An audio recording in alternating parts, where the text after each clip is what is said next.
Okay, and we're live. So this is looking at a different type of an Arch distro. A lot of reviews you'll find online usually look at the normal distros like Manjaro, and we'll look at things like Gerudo, which we'll also do in time. But I thought starting off with the first video, it will be interesting to look at something that is more Linux Libre or GNU Libre.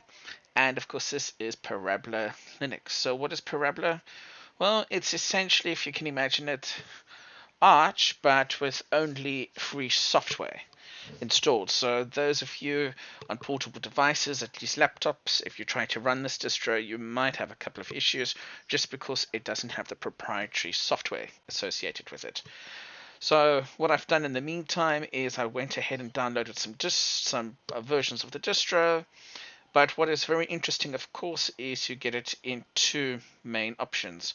You get the OpenRC in its system, and you also get with Mate or Mate as well under systemd images. So actually really interesting.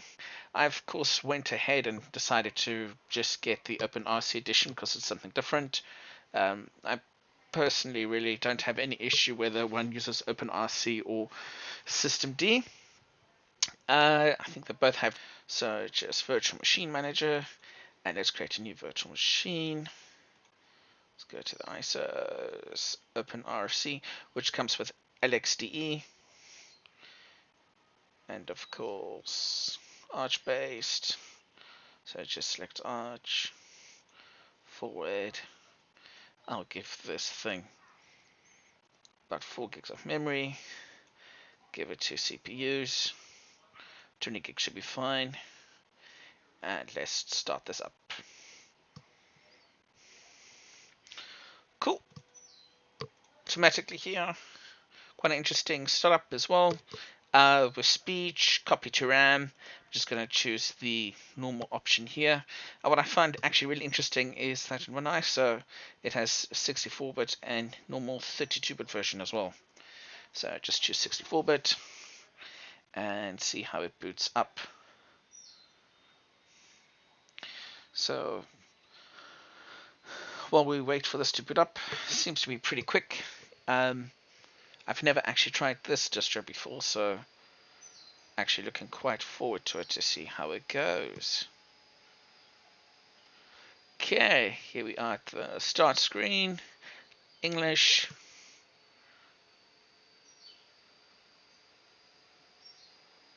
And yep, it looks like it's booting straight into GUI desktop. Taking a couple of moments here and there. You can not be with administrator's credentials, okay. And of course, key map will just be the normal American key map. That could just find it. Probably be better if I actually expand the screen a little bit. Okay. So, taking a look here. Really nice, fast and smooth.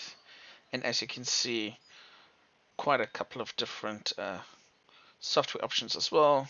Midori's in here, Pigeon, ABI Word. So doesn't even, it's quite lightweight, so not even LibreOffice. Let's take a look at the installer. Okay, this is executable. Let's execute it. Okay, looks like a normal install script.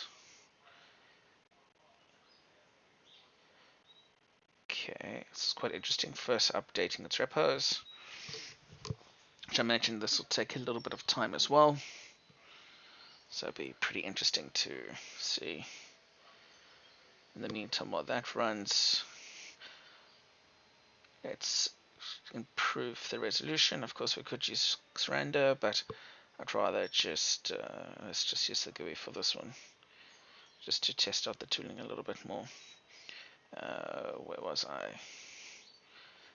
Desktop preferences, monitor settings. There we go. That's the right one. Okay, 920 by 1080. Apply that. Okay. Yeah. Save that. Okay, cool. Have to do it again after reinstallation or after installation.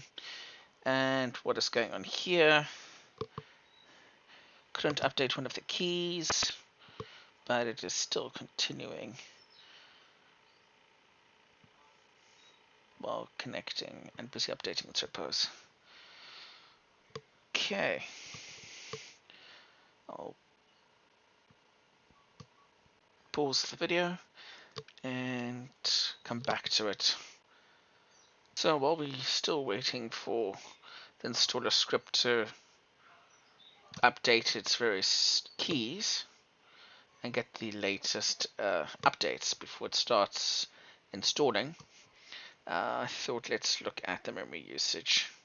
So definitely if we do check the memory, it's, well, as you can see, out of the 4 gigs that we've given it, it's got 2.5 gigs available, and it's really it's got 3.3 gigs available, and it's only used 277 megs, so really not bad at all. Actually pretty cool. So nice and lightweight. Don't know what's going on here.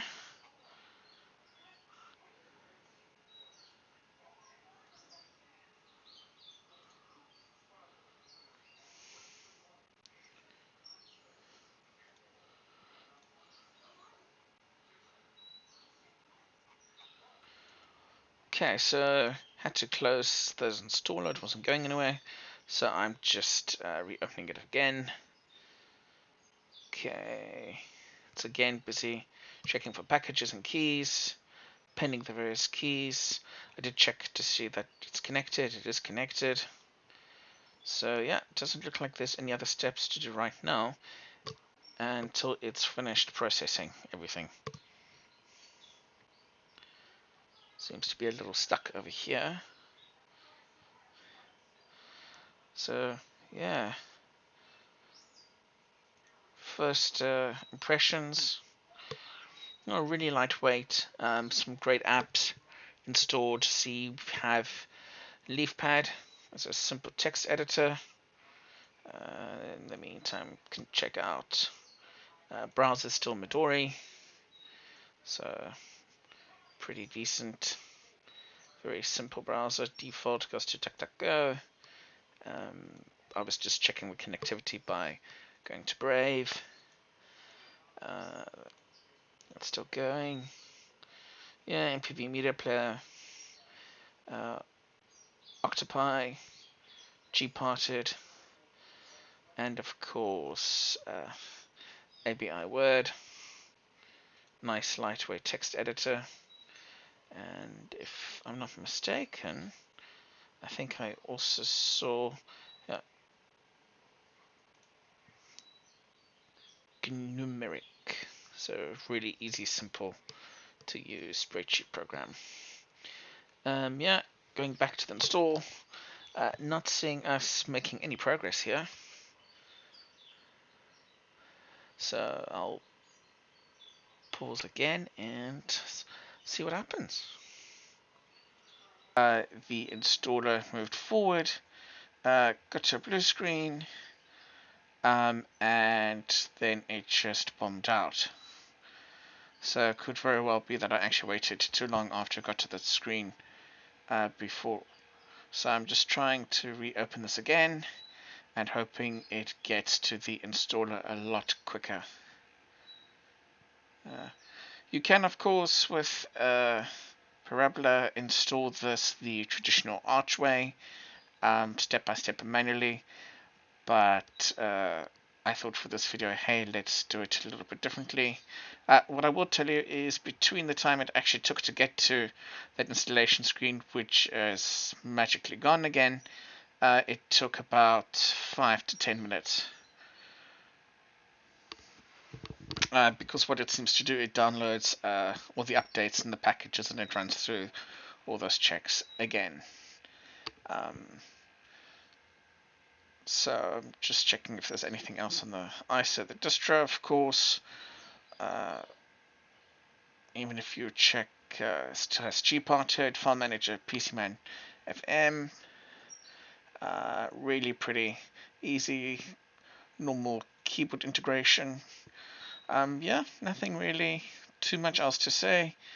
You know, if you have the time and the patience and you want to use Arch without all the proprietary stuff, you're welcome to use this.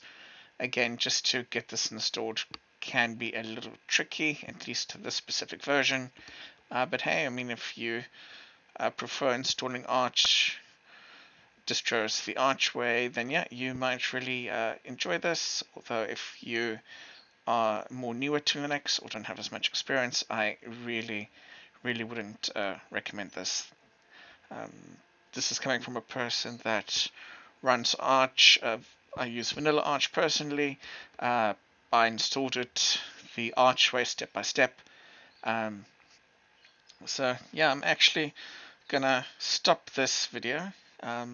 Thank you for watching this review, and yeah, but later I'll see what else I can find about Parabola. So cool. Thanks for your time, and have a good one.